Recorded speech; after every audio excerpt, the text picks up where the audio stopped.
Bueno, con mucha alegría estamos recibiendo, tal cual lo habíamos anunciado, el economista Rodrigo Alonso, que, entre otras cosas, integra el colectivo Trabajo y Capital. Asimismo, forma parte del comité editorial de Hemisferio Izquierdo. Rodrigo, buen día, bienvenido. ¿Qué tal, Alejandro? Gracias por la invitación. Gracias a vos por aceptarla. Decime dos cosas a propósito de Hemisferio Izquierdo y dos cosas más a propósito del colectivo Trabajo y Capital.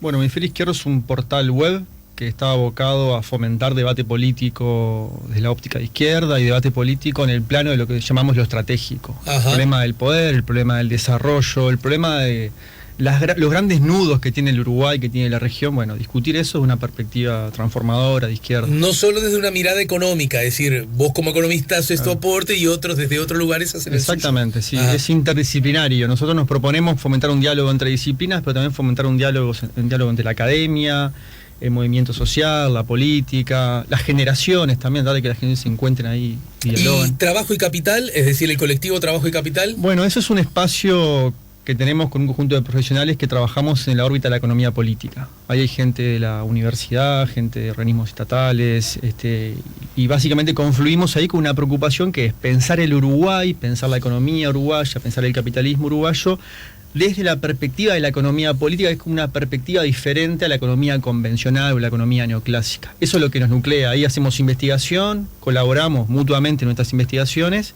y hacemos formación también, damos cursos de economía política. Ajá.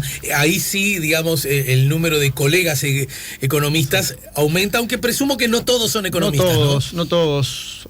Habemos varios economistas, pero también hay ingenieros agrónomos, trabajadores sociales, sociólogos, pero que el foco de la preocupación es la economía política. Ajá, bien. A propósito, propuesta de medidas económicas ante la emergencia sanitaria, económica y social. Esto fue publicado la semana pasada por La Diaria. También tengo que decir, lo cité más temprano, que el artículo firmado por vos, Impactos y medidas necesarias, pandemia y economía, se nutren, dialogan entre ellos, ¿verdad? Hay vasos comunicantes entre uno y los otros. En todo caso, esta propuesta de medidas económicas, ¿qué vínculo tiene con las anunciadas por el gobierno de la República en el marco de esta crisis? Bueno, el planteo que hacemos ahí es un poco más abarcativo, más integral, ya busca pensar la respuesta a esto en varias líneas de contención. Uh-huh. Las medidas del gobierno anunciadas hasta ahora son medidas iniciales, incipientes, que claramente son insuficientes ante la dimensión del problema que estamos viviendo. Y bueno, básicamente se están enfocando en preservar la cadena de pagos y disponer un mínimo de recursos todavía muy insuficiente para atender la emergencia social en los estratos más bajos de la población. La propuesta que hacemos ahí es ya pensando un paquete de medidas para un escenario donde la crisis sanitaria se transforma en crisis económica y eventualmente en crisis social, pensando en que la situación de cuarentena o de distanciamiento social se va a prolongar 1 mes, 2 meses, 3 meses. Uh-huh. Eso es incierto, pero bueno, ante eso tenemos que prepararnos. Por eso desarrollamos una serie de medidas integrales que busquen abarcar por lo menos 3 líneas de contención. No hacemos acá el hilado fino de todo esto, porque uno cuando dice, bueno, hay que subir determinada franja del IRPF, tiene que hilar fino, tiene que decir, bueno, a cuál franja va a ser, cuánta gente va a atender, cuánto vas a recaudar. Lo mismo si planteamos el IRAE. Eso no lo hacemos porque no tenemos el tiempo todavía de hacerlo y porque además tampoco tenemos las herramientas en materia informativa. Lo que queremos plantear son grandes orientaciones de por dónde debería transitarse un abordaje de esta crisis que no descargue la crisis sobre los sectores más pobres, digamos, que es lo que hace el mercado por la vía automática, ¿no? Entendido. Salgo un poquito de esto para volver en un minuto, porque de alguna manera, y lo insinué con el pediatra recién en la charla, lo he planteado en otras oportunidades, y muchos otros también, ¿no? Y el asunto tiene que ver con esto, y te pregunto de paso si ustedes lo han avisorado, lo han estudiado, o por lo menos si lo tienen en el radar. Y tiene que ver con que ante esta emergencia sanitaria se produce en forma prácticamente automática unas emergencias de carácter económico, ¿no es cierto? Que serán más o menos profundas de acuerdo a las características de la economía en cada país. Uh-huh. Y de acuerdo a las fortalezas que incluso las propias familias, los propios individuos tengan desde la mirada económica, ¿no? Claro. Yo imagino, acá te pido que me interrumpas si ves que que estoy dando un dato mal, pero yo imagino que un trabajador con un salario digno y satisfactorio, que esté por encima de los 100.000 pesos, por ejemplo, ¿no? Uh-huh. Y que además, quizás por esa misma razón, haya tenido en los últimos años una cierta capacidad de ahorro, que viva en una casa en la que no tenga que pagar alquiler, y que incluso, porque lo era parte de su hábito, en su alacena tiene una buena reserva de alimentos, sus hijos están bien vestidos, tiene buena conectividad y por lo tanto no tiene clases, pero a distancia puede seguir. Esa persona va a ver resentida su economía, pero probablemente en una dimensión tal que no necesariamente esto se transforme además en una tragedia económica. Claro, sí, ¿verdad? Claro. Y todo depende, siempre digo, de qué porcentaje de estos tipos vivan en una república, ¿no? Si en Alemania, y mirá que no lo tengo el dato, pero imagino, son una inmensísima mayoría, el problema tiene una dimensión. Pero si esto ocurre en México, y salgo del Uruguay deliberadamente para no, donde como país del tercer mundo el número de pobres es demasiado alto aún, seguramente la dimensión de la tragedia tiene otra profundidad. ¿Hasta ahí estamos de acuerdo? Sí, estamos de acuerdo.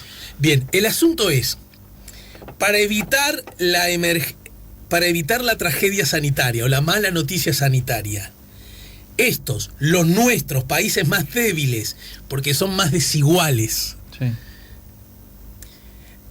¿no corren el riesgo de transformar esta emergencia sanitaria en una emergencia económica de resultados trágicos a larguísimo plazo?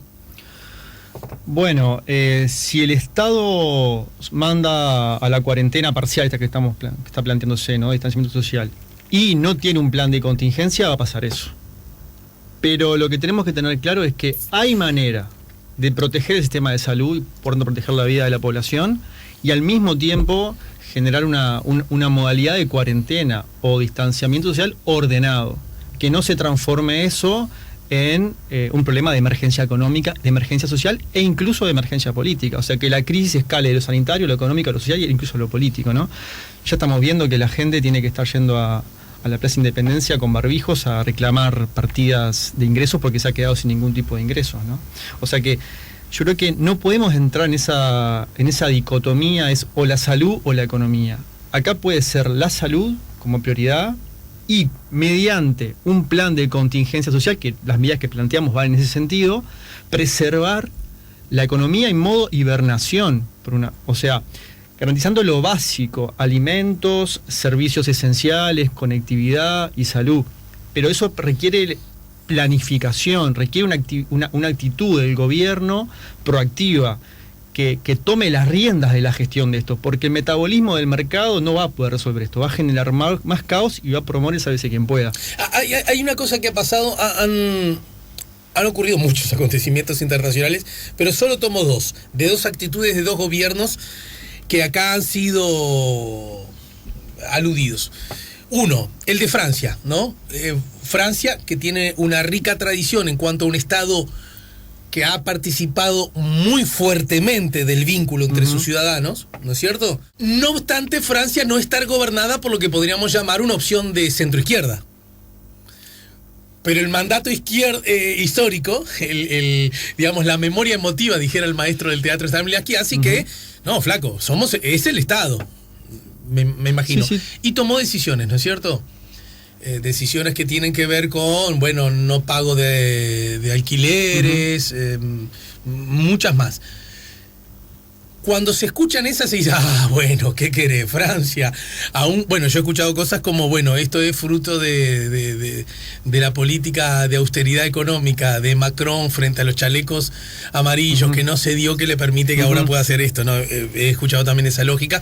Pero en todo caso, el argumento de Francia, más allá de sus dificultades, sigue siendo un Estado, una nación rica, con poderío económico, que se puede, entre comillas, permitir esos lujos. ¿De acuerdo? Eso lo hemos escuchado. Sí. Por el otro lado está El Salvador, que no creo que desde la perspectiva económica Uruguay tenga mucho que envidiarle a El Salvador, ¿no? No. Quizás más bien al revés, ¿no? Más bien al revés, claro. Es un país muy pobre El Salvador. Mucho más pobre que Sí, por Uruguay, ¿no es supuesto. cierto? El principal ingreso de El Salvador en divisas son las remesas de la gente que está afuera. Es un país expulsor de poblaciones. Y la paradoja, la gente que El Salvador echó porque no les daba trabajo ni futuro, alimenta es la que extranjera. le da posibilidad económica en seguir sobreviviendo.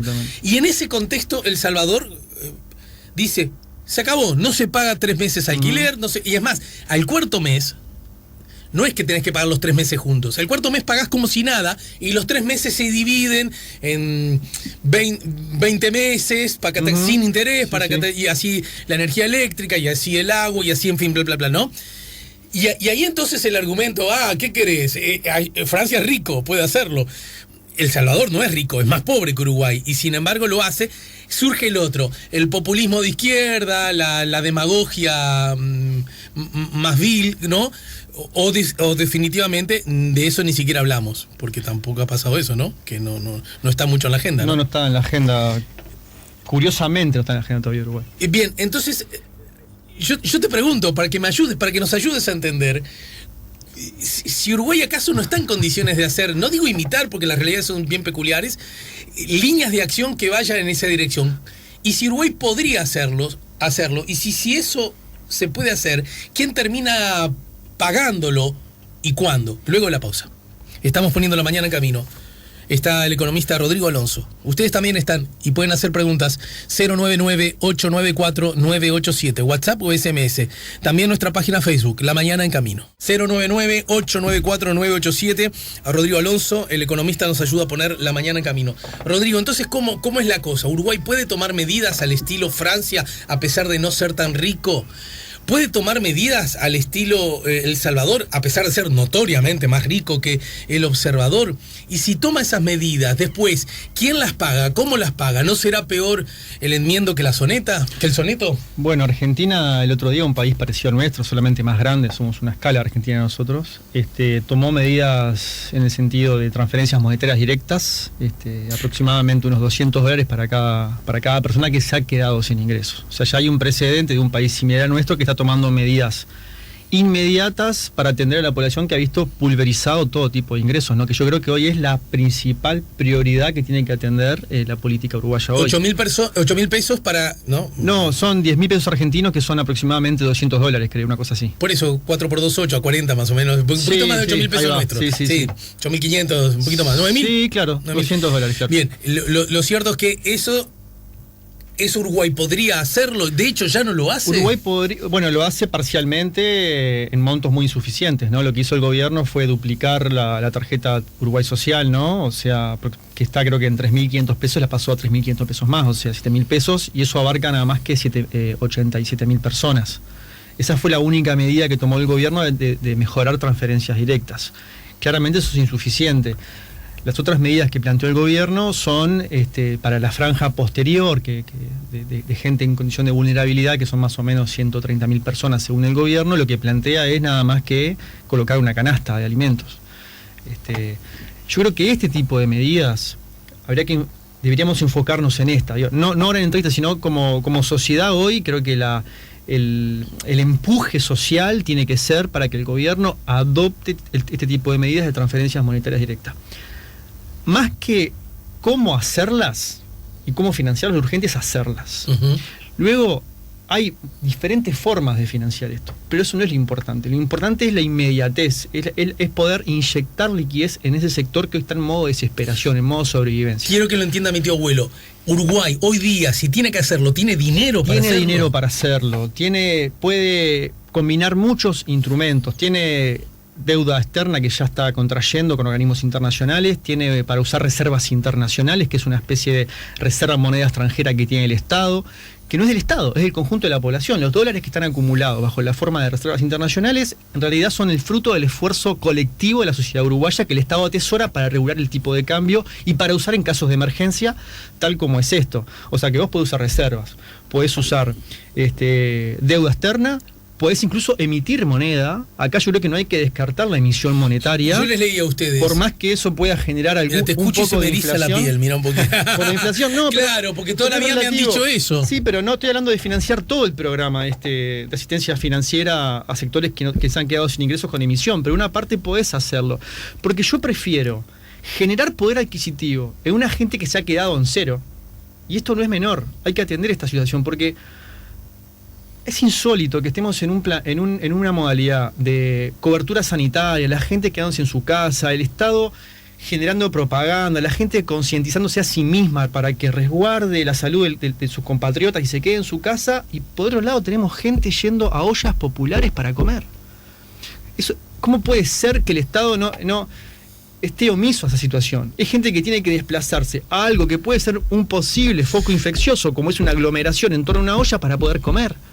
Entonces, nos está haciendo carísima esta medida, esta no medida, esto de no atender esta situación. Por eso, porque genera problemas de salud, porque genera el problema de, imagínate la incertidumbre de la población que hoy se quedó sin ingresos, que es muchísimo. Ahora podemos ver números de cuánto podemos estimar que son.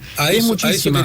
Pero además de esto, no solo un problema humanitario, yo creo que estamos en el plano de lo humanitario, sino que vos, ¿qué te pasó en tu economía? Se te paralizó una parte de la economía y ahí tenés lo que se llama un shock de oferta. Es decir, ya no tenés oferta de un montón de bienes y servicios porque no se puede, porque hay confinamiento social.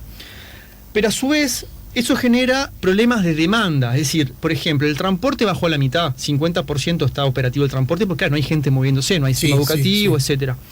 Pero además, vos sí tenés funcionado el sistema en la producción de alimentos. Pero ¿qué te pasó? Por el otro lado, te quedaste sin demanda de alimentos. Porque esta gente, este tercio de la población que quedó sin ningún tipo de ingreso, ya no consume. Entonces vos vas a acumular el problema, un problema que inicialmente era de oferta y de parálisis, a un problema de demanda. Por eso hay que inyectar poder adquisitivo ahí, para que eso también mantenga funcionando los sectores que están operativos, que no están restringidos para la movilidad. Entonces, esta medida de transferencias monetarias directas es un problema humanitario, es un problema de salud pública, pero también es un problema de ir reactivando de a poco la economía y evitar que se superpongan más problemas. A propósito del concepto transferencia directa versus canasta, plata versus canasta, he escuchado, porque... Y más, el presidente de El Salvador dijo, y nosotros no preferimos el tema de la canasta. Primero porque cuando hay mucho alimento junto, la distribución, según la lógica de El Salvador, imagino, puede ser un tanto irregular, puede ambientar desvíos, formas de corrupción diversas, ¿no es cierto? Y además porque la persona con su dinero sabrá qué hacer mejor, es decir, porque no todo el mundo se alimenta igual, que ese es otro tema, ¿no? Siempre me ha llamado mucho la atención el concepto de la canasta. Y si lo que está en la canasta a la persona no le gusta o no quiere comerla, se lo tiene que papar igual. Siempre me he preguntado eso, ¿no? Es decir, primero, si hay desde la mirada técnica de la filosofía económica, si hay una mirada al respecto, porque la transferencia directa, de paso hay que decirlo, ha gozado durante estos últimos años de un muy pésimo marketing, ¿verdad? La idea de que se le da dinero a gente por no hacer nada, algunos dicen incluso para que siga sin hacer nada, ambientando una cultura del vago y alejándonos de la cultura del trabajo y de la responsabilidad de llevar el pan a la mesa. Yo creo que eso es prehistoria, ¿no? Ese tipo de miradas hoy se están evaporando al calor de la aceleración del tiempo, digamos, ¿no? Todo ese tipo de perspectivas. No, creo que llegaste al Uruguay hace media hora, entonces. No. Todo esto que vengo diciendo a los gritos durante... Por supuesto, hace 2 semanas. Pero todo lo que pensábamos hace 2 semanas, yo creo que está hoy en tela de juicio ante esta situación totalmente excepcional que estamos viviendo. Yo no sé si todavía nos estamos dando cuenta de la magnitud de esto que estamos atravesando, porque aparte ni siquiera todavía sabemos la profundidad del shock, o sea, de esta crisis sui generis que tenemos, que nunca habíamos tenido, la necesidad de paralizar la mitad de la economía, y la duración del shock. Todavía no sabemos hasta cuándo va a durar esto. Entonces, ese tipo de planteos de que se le da plata a la gente, que después se compra papas chip, no sé qué, ya no tiene ningún tipo de lugar. Porque acá lo que empieza a pasar es que se te está derrumbando un tercio de la sociedad. Está entrando en colapso un tercio de la sociedad. Entonces, ¿qué no vamos a poder ir a discutir? Si le damos... es necesario ya generar, por ejemplo, la propuesta que estableció el Frente Amplio, yo creo que es correcta, va en un buen sentido. Por ejemplo, empezar por un umbral mínimo, un sueldo mínimo que permita un umbral de sobrevivencia. Ni siquiera se le va a dar plata a la gente para que salga a pasear porque no puede hacerlo de paso, porque está confinada, sino Estamos planteando de transferencias monetarias para un umbral de sobrevivencia. Para que no tenga que ir a una olla popular, para salir. Que no tenga una olla popular y contagiarse con el resto de la gente que está ahí y después contagiarte a vos. O sea, es un problema de interés común esto. Bueno, sin contar además que yo creo que está bien, no, nos deslumbramos por el gesto de solidaridad que implica una olla popular, pero en el fondo también es una bofetada a la dignidad de las personas, ¿no? Las personas no deberían ir a comer a una olla popular. Pero somos un país que tiene condiciones para que eso no ocurra. Entonces, ¿por qué ocurre eso? Acá falta voluntad política, falta altura política para tomar las medidas necesarias que para uno van a ser antipáticas para poder generar este mecanismo de transferencia, que además es excepcional. Va a durar durante lo que dure esta situación, esta parálisis parcial. ¿Por qué no alimentos? También puede ser una modalidad alimenticia. El problema es que implica un despliegue logístico mucho más complejo de implementar. Claro. Y aparte tampoco satisface todas las necesidades de la gente. La gente tiene múltiples necesidades. No solamente tiene que comer un plato de arroz, un plato de fideos. Tiene que pagarse el internet, tiene que poder quizá hacer algún tipo de mandado y tomarse un transporte colectivo. Tiene que ir hasta el hospital, tiene que tomarse un medicamento. O sea, esto es un problema ya. Yo por eso, a mí no me parecía correcto la crítica que le hacían a Intersocial por el cacerolazo. Intersocial estaba planteando que se tomen este tipo de medidas. Y si el gobierno no las plantea, o las dilata, y no da señales de que las va a plantear, hay que manifestarse. Yo voy a cacerolear, yo caceroleé, y voy a seguir caceroleando para que el gobierno tome estas medidas. ¿Cómo hacemos vos y yo? Y nos saco la pata del lazo, que en líneas generales me pareció que las medidas eran adecuadas, por lo menos, que ya es bastante, dignas de ser discutidas, ¿no? Porque en la vida todo es merecedor de discusión. Bueno, puede ser. Yo creo que también a mí me llamó mucho la atención que las críticas al cacerolazo fueran justamente por el cacerolazo en sí y el sistema mediático. Por ejemplo, yo creo que desde el periodismo se criticó mucho en la medida. No estuvieran alertando, criticando, llamando la atención sobre la falta de urgencia del gobierno para generar respuestas a una necesidad imperiosa, en estado de desesperación de la parte del Uruguay que quedó sin ningún tipo de ingresos. Pero cuidado, porque el gobierno te puede decir, no, nosotros no, hemos y estamos, que creo que ha sido un poco la estrategia del gobierno, o por lo menos la estrategia del relato. Día a día estamos haciendo cosas porque la realidad es cambiante y se han anunciado un montón de asuntos, algunas que tienen que ver con el trabajador formal y, digamos, la flexibilización del seguro de desempleo, que da la sensación que parece ser una medida que va en esa dirección, ¿no? Favorecer a los más frágiles. Otro, bueno, las prestaciones a los más débiles que han aumentado. Incluso el presidente de la República hizo una frase que hasta fuera del contexto histórico podría asombrar. Ante el reclamo de voces académicas acerca de que se tenía que poner sí o sí la cuarentena, él dijo, ¿quién de ustedes está dispuesto a mandar en cana, palabra más, palabra menos, ¿no? A mandar en cana a alguien que rompió la cuarentena para ir a ganarse el mango, ¿no? Es que el problema ahí, yo creo que lo engañoso de esa intervención es que nadie tiene que romper la cuarentena para ganarse el mango. Porque el Estado tiene que garantizarle el ingreso a esa persona para que no tenga que salir a romper la cuarentena y ganarse el mango. Pero el Estado tiene que tomar medidas en ese sentido y tiene que afectar otro segmento de la sociedad que está activo, por una parte, como por ejemplo funcionarios públicos, que ya lo hizo en parte. Nuestra propuesta vinculada a los funcionarios públicos era incluso más ambiciosa que la que hizo el gobierno. Nosotros estamos planteando directamente topear el sueldo de los funcionarios públicos en un umbral que no habíamos determinado, pero lo estábamos estimando entre 100.000 y 120.000 pesos. Topearlo. No, ¿líquido o bruto? Líquido, eso es a determinar, pero topearlo. Porque si no era el mismo, porque el 80.000 líquido, la diferencia no es el umbral, sino el tope. Entendí.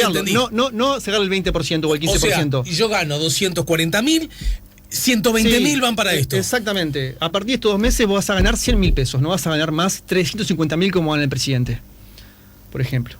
Por la situación de emergencia. Pero eso iba a recaudar mucho más dinero que lo que va a recaudar esto, que son apenas 12 millones de dólares. Que ni siquiera financia los 22 millones que sale duplicar la tarjeta Uruguay Social. O sea, no financia nada.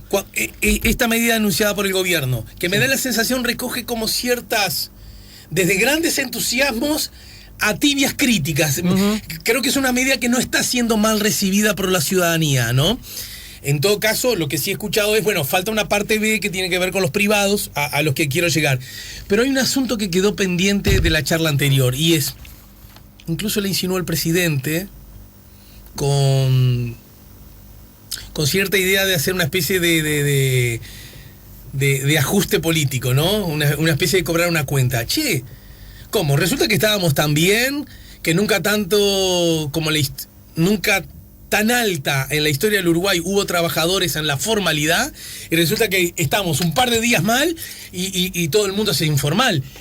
¿Hay un subregistro acaso de la informalidad? ¿Ese es un dato que sorprendió al presidente, pero en realidad debía conocerlo? ¿O toda la vida, durante estos 15 años del gobierno de la izquierda, nos mintieron acerca de la formalidad y por ende de la informalidad? Siempre tuvo claro la informalidad de Uruguay. Siempre tuvo claro, ha ido bajando en los últimos tiempos, sobre todo el empuje del crecimiento de la economía. Están en el entorno del 25% de los trabajadores, ¿no? Son personas que están en trabajo informal aproximadamente. 25%. 25, 28, no sé, algo por ahí es. Tradúzcame los números, ¿cuánta gente? Y bueno, la fuerza de trabajo uruguaya son 1.600.000 personas. O sea, saquemos cuenta, estamos hablando de 300.000, 400.000 trabajadores aproximadamente. Bien, ¿no? Que están en modo de informalidad, o sea, que realizan un trabajo, pero no realizan aportes a la seguridad social por ese trabajo que realizan. Esa gente quedó en condiciones de mucha vulnerabilidad.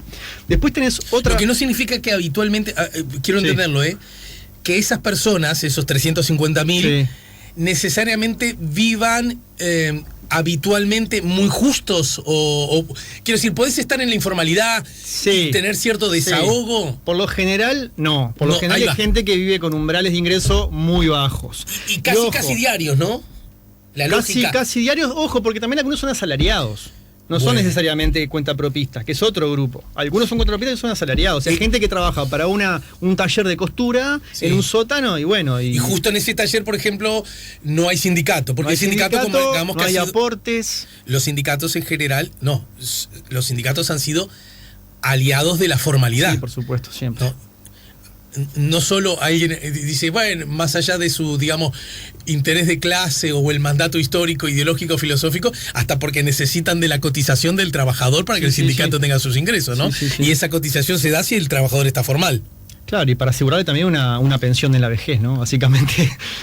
No, pero yo quiero decir, hasta en el peor de las hipótesis, que al sindicato inmediato solo le interesa tener más dinero en sus arcas, bueno, lo logrará si el trabajador es formal. Yo creo que eso que tú comentabas, que dijo el presidente, a mí generalmente me parece que ese tipo de intervenciones desvían el foco.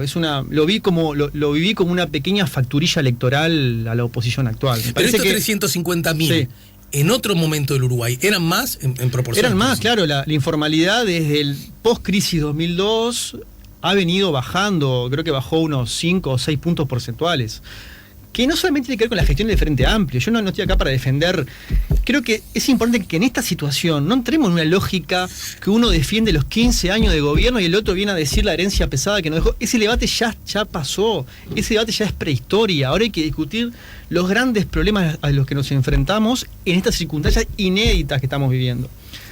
Esa informalidad bajada durante el gobierno del Frente Amplio tuvo que ver también con el empuje económico, no fue magia del elenco gubernamental, pero esa discusión no tiene sentido, es una pequeña facturilla electoral que no es el momento de pasarnos ahora. Y los privados, cuando se le dice, bueno, pero también faltan que el esfuerzo de los privados, ¿no es cierto? Se ha dicho, lo dijo incluso el presidente, no en la primera conferencia, creo que en la segunda, no, fue la ministra, no me acuerdo, pero en todo caso, no, fue el presidente que dijo, bueno, los privados ya están haciendo un esfuerzo porque muchos han perdido el empleo y muchísimos más están en seguro de desempleo, ¿no?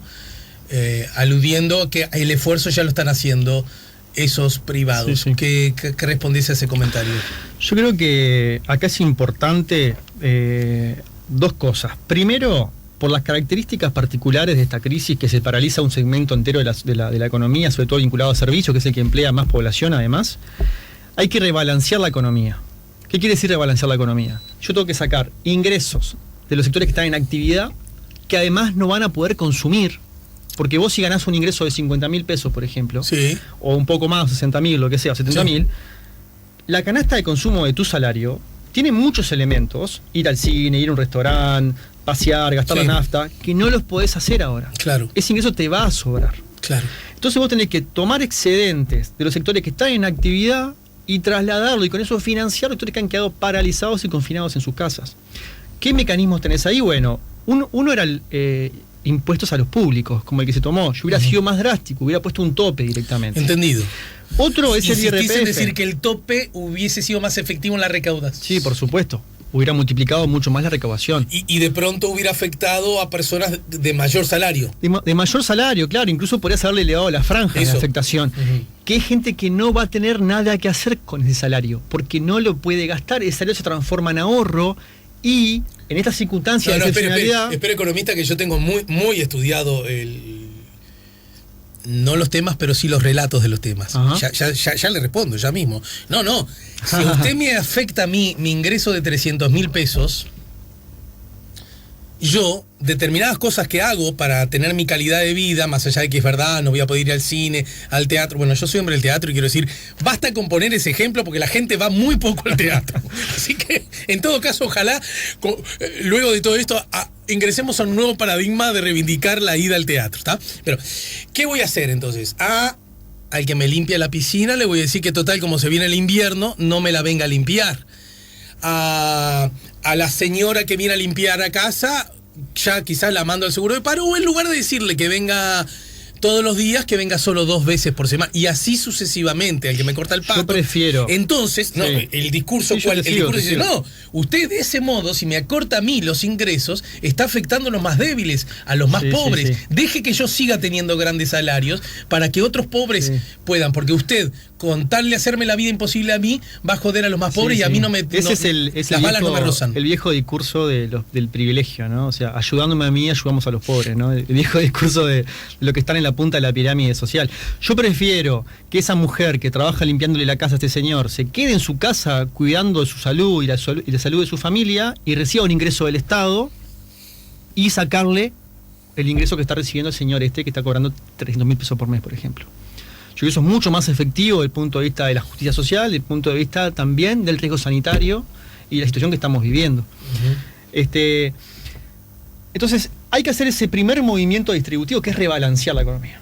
Porque aparte de esos ingresos excedentarios que están en ese sector que es pudiente, que recibe diariamente muchos ingresos o que tiene riqueza acumulada, ¿qué va a pasar en un escenario de incertidumbre y de cierta cautización económica en la que podemos entrar? A ver, ¿qué puede pasar? Van al dólar. Son ingresos que van a buscar refugiarse en un activo más seguro. Y en este caso el activo más seguro va a ser el dólar. Entonces va a tener una presión, una demanda excesiva de dólares que va a empujar el dólar todavía más arriba. Entonces a la hora de importar un medicamento, medicinas o alimentos, te va a salir más caro importar eso. ¿Por qué? Porque los excedentes, los sectores que se han quedado con altos ingresos en alguna de estas circunstancias están presionando el tipo de cambio. Está, pero ahí no te la llevo mucho. Estoy peleando un poco, ¿no? Quiero decir... No te la llevo, corrijo, porque en algún caso podría ser no te la llevo, en este caso no la entiendo mucho, porque en realidad que el dólar suba o baje, bien que son comportamientos a nivel globales, lo que puede hacer Uruguay con intervenciones de las autoridades monetarias correspondientes, evitar que suba demasiado o evitar que baje demasiado, con intervenciones, como lo que hemos visto en los últimos años, ¿no? Claro, pero si vos tenés... Pero me parece un poco exagerado que, como yo ahora tengo dinero sobrante... Pero no vas a ser tú solo, va a ser 5% de la población más rica. O sea, no estamos hablando de gente con mucho poder adquisitivo. Entonces te puede generar una corrida hacia el dólar en masa. No estoy hablando de fulanito y fulanita. Estoy hablando de todo un segmento social que puede empujar en ese sentido. Ojo, yo no estoy planteando de confiscar un impuesto a la corona de la gente que está en actividad. No estoy planteando eso. No estamos planteando eso. Estamos planteando subir un poco las alícuotas del IRPF, por ejemplo, sectores que están en actividad, para poder de ahí financiar parte del programa de emergencia. Ahí entrarían entonces el sector privado, ¿no es cierto? Ahí entraría el sector privado, que se ha quedado, que está en actividad, gerentes de empresas que siguen funcionando, gerentes de multinacionales, alto personal con ingresos que están en el entorno de los 150.000 pesos, 300.000 pesos. Esa gente tiene que aportar, y gente que no está haciendo seguro de paro, que sigue en actividad y que precisa renunciar a algún tipo de capacidad de consumo hoy, que aparte no la puede consumir por lo que decíamos hoy, y tiene que aportar a esta historia. Esa es una parte del aporte de los privados. Sí, una parte. Quiero concentrarme en esa parte porque sobre eso cito como fuente un comentario que hizo el senador Jorge Gandini.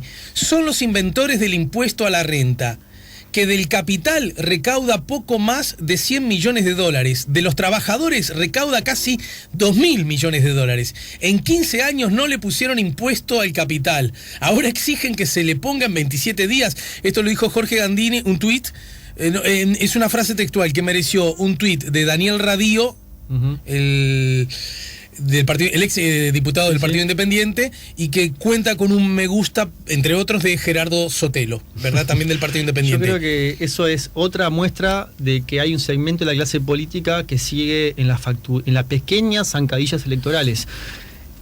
Pero es verdad esto, es decir, como ahora la izquierda dice, métanse con el capital, porque a eso quiero llegar. Si hay una chance de que el esfuerzo lo haga el capital sin que ponga en riesgo la economía del país.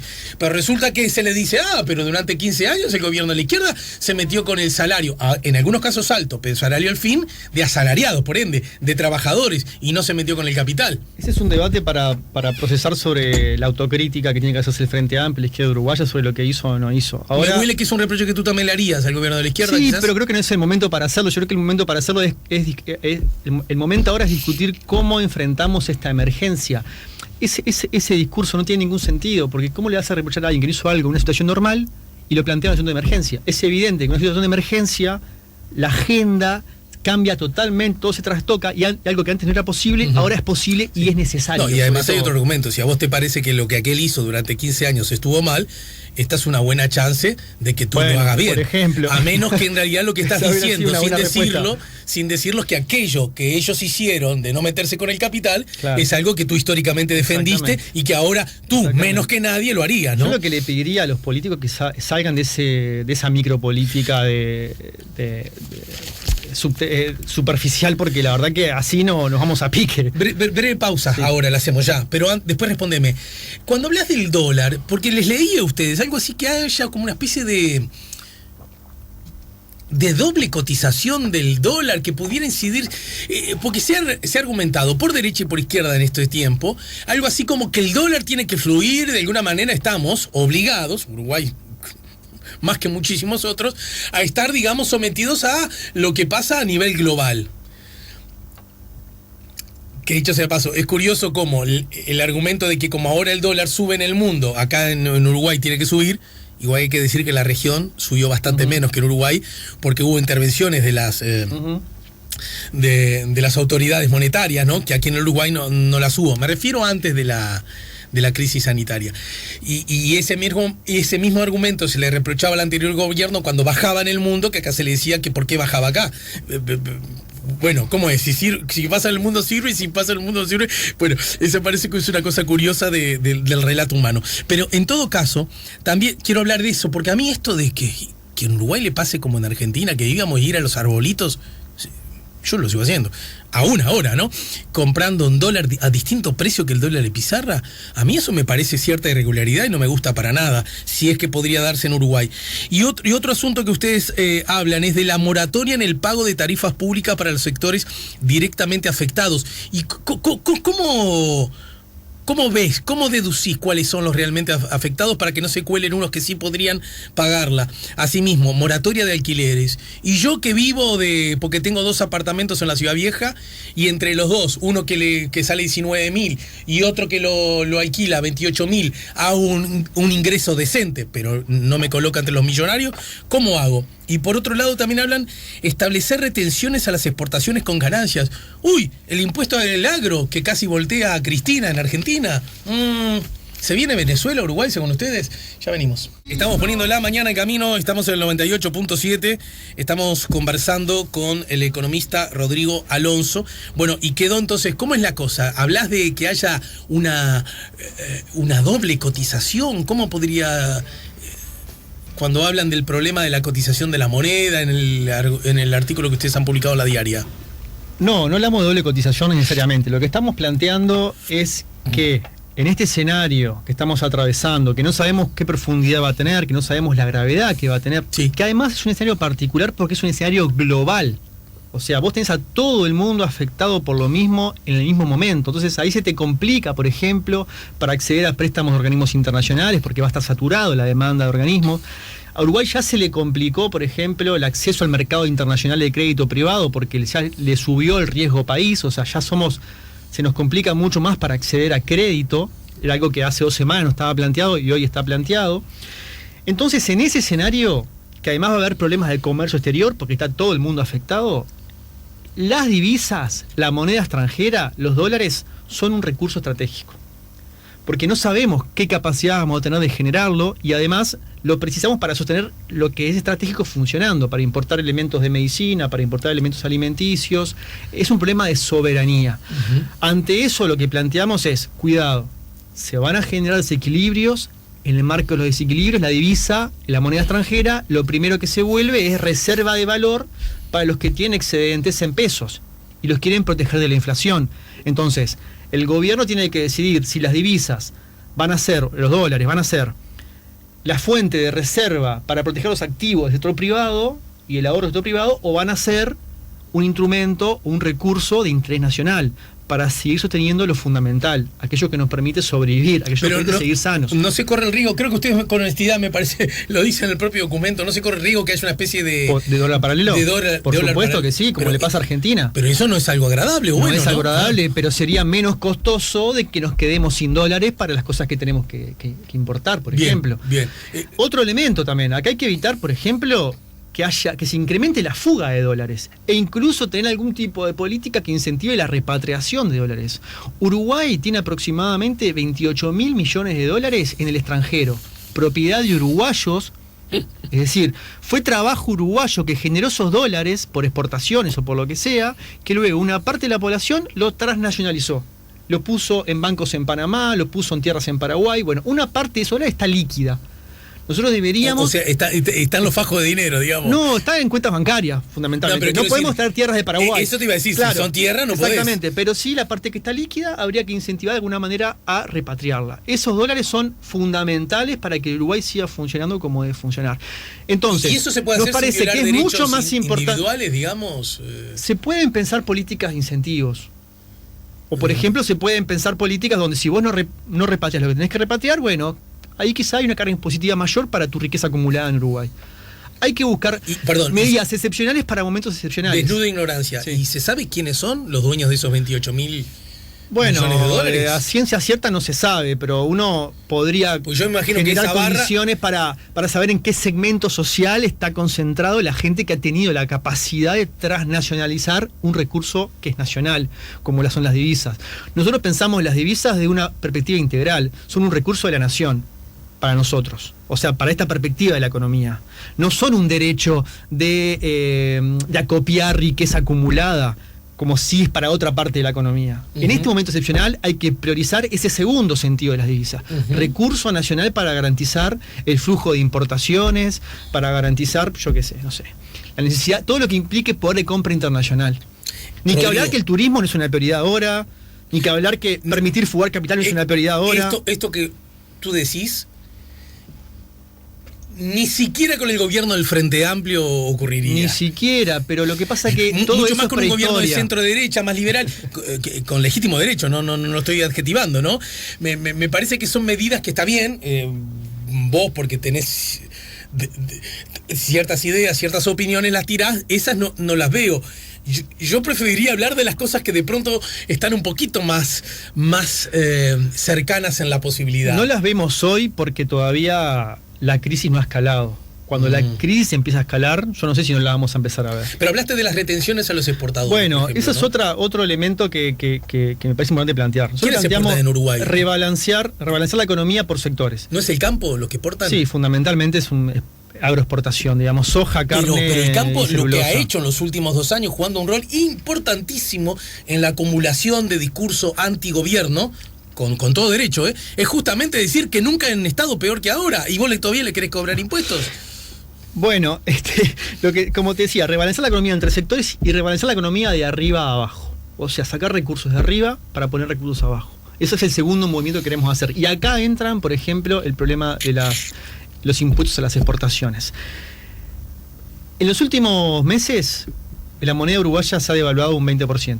Aproximadamente respecto al dólar. Sí. Eso quiere decir que los sectores que tienen ingresos en dólares se han visto beneficiados más o menos en ese porcentaje.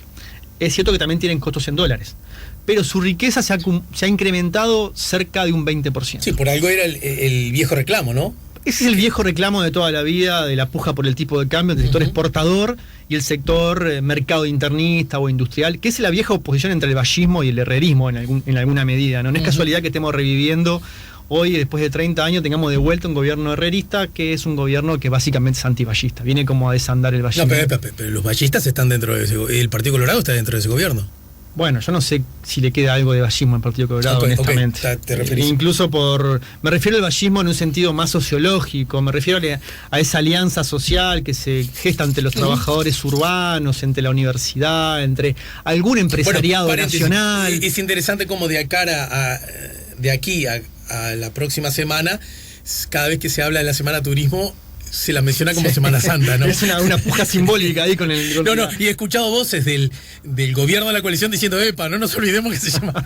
Sí. Yo diría... Que esa disputa se ve en símbolos por todos lados, ¿no? La asunción del presidente Lacalle fue brutal en materia simbólica, ¿no? Sí.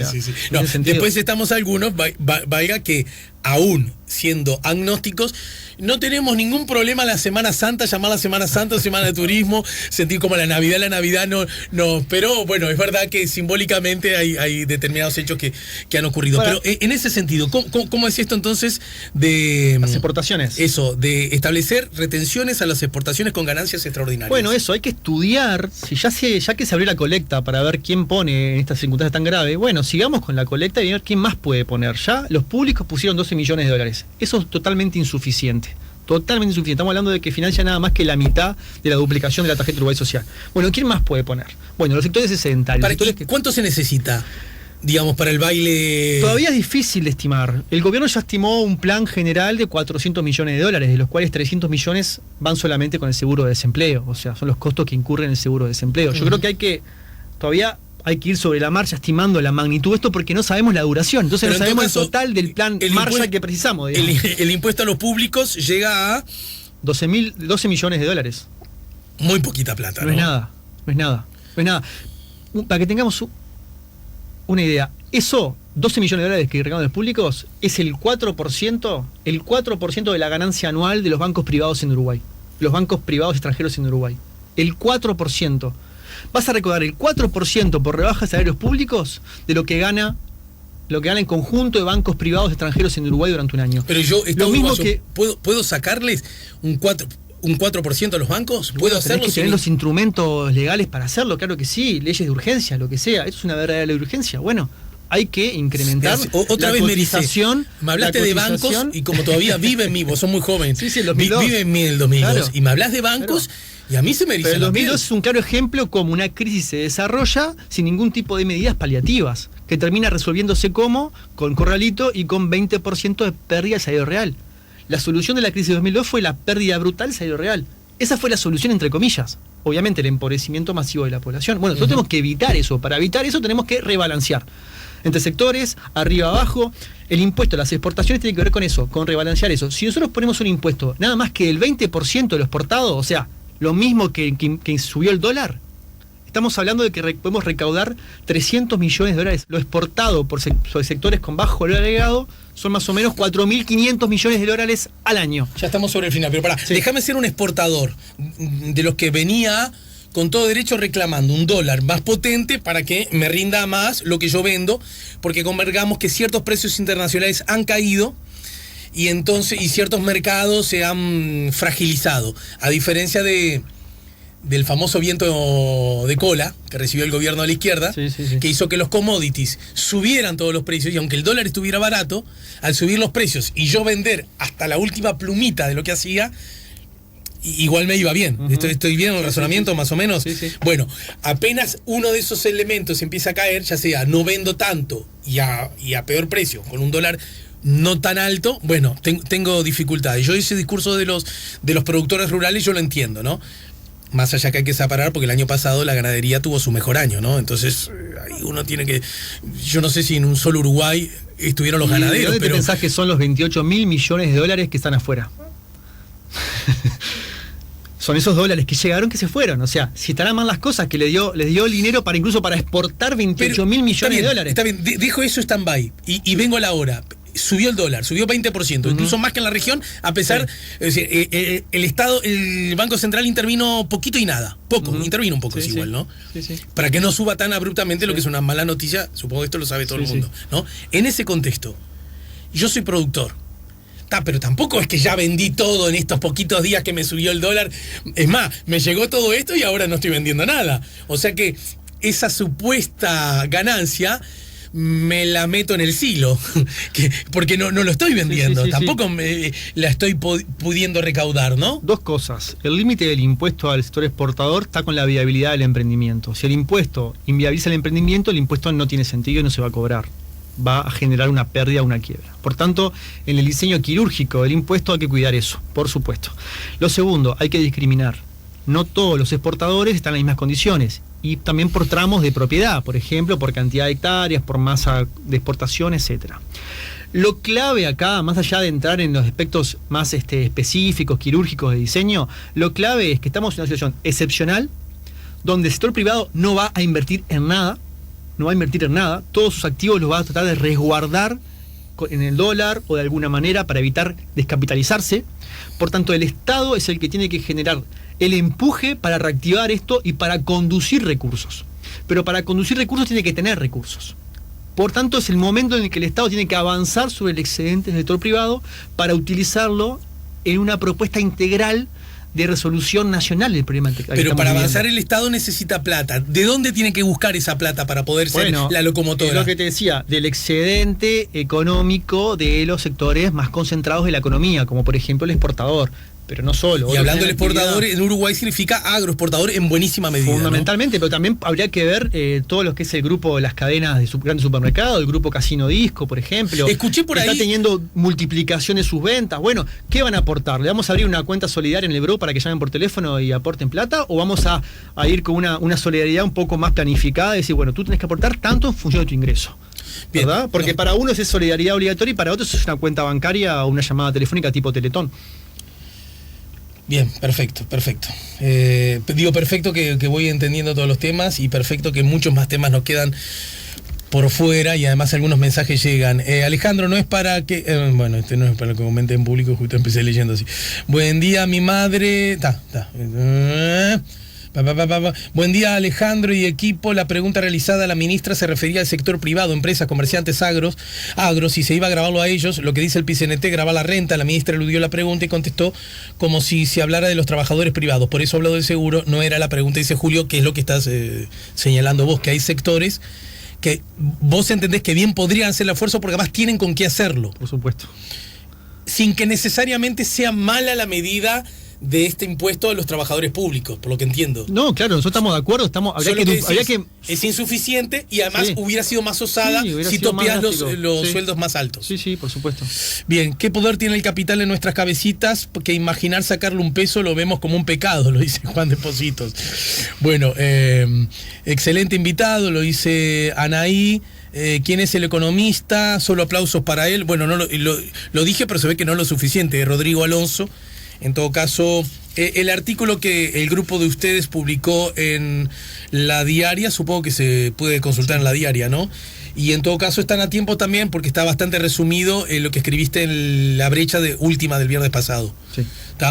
Te tengo que dejar por hoy. Simplemente tirame una cosa más que sentís que sea útil, lo que no significa que sigamos charlando, ¿no?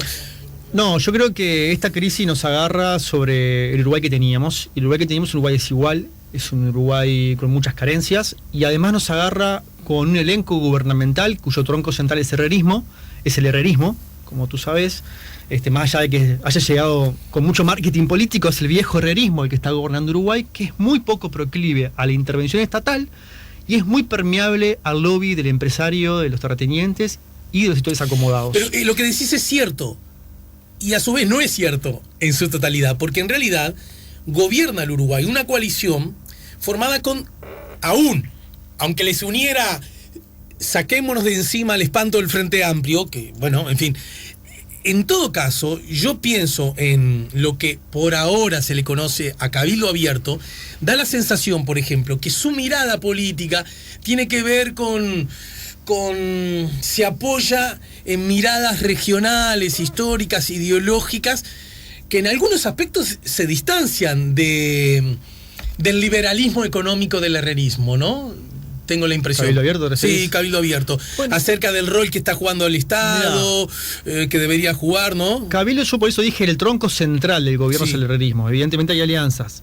Cabildo Abierto es una incógnita. Yo leo varias veces La Mañana, que es el diario, sí, el semanario, ellos, el semanario de ellos.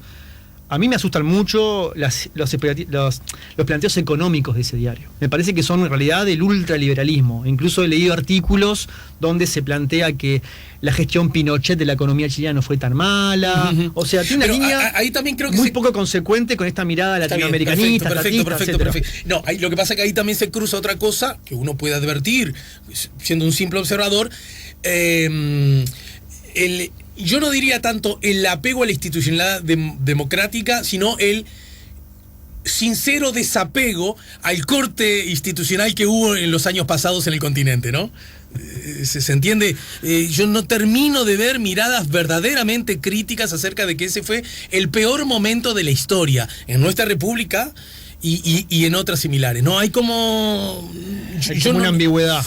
Sí, pero de verdad que no quiero ser irrespetuoso, pero para eso se necesita claridad del otro lado, o yo por lo menos elevar mi capacidad de entender las cosas. Digo asimismo que no nos olvidemos, esto forma parte de un análisis político que acerca de la interna de la coalición de gobierno, que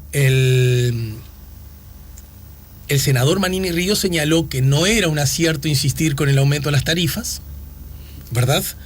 Y de inmediato salió a decir que era necesario que los trabajadores públicos de más altos ingresos hicieran un aporte también, que parece que en buenísima medida fue lo que recogió el gobierno en esta iniciativa última, ¿no? Sí, yo creo que lo de tarifas públicas es otro ejemplo de discusiones banales en momentos de crisis. Bien. Esto de zancadillas electorales. Por último, lo que te decía. Sí, por favor. Este gobierno está tironeado, es muy sensible, es muy permeable a los intereses del 5% más rico de la población. Si nosotros en Uruguay queremos una salida que no deje en banda, que no deje solo a ningún compatriota, tenemos que incrementar el protagonismo social.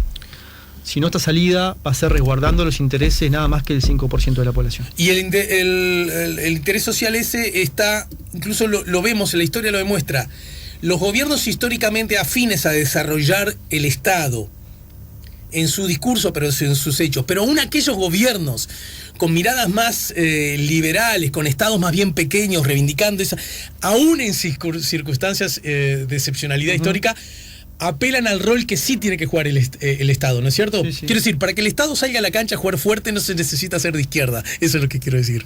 Bueno, esperemos que no. Pero no, sí, te entiendo.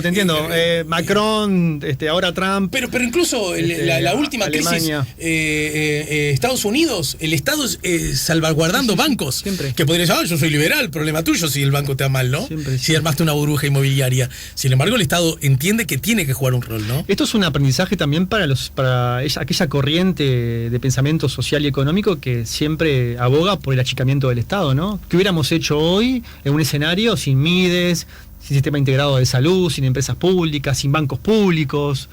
¿Qué recursos tendríamos como sociedad para responder a eso si efectivamente hubiéramos dicho sí a todas las propuestas que venían de achicar el Estado uruguayo, ¿no? Rodrigo Alonso, gracias por el tiempo, ¿eh?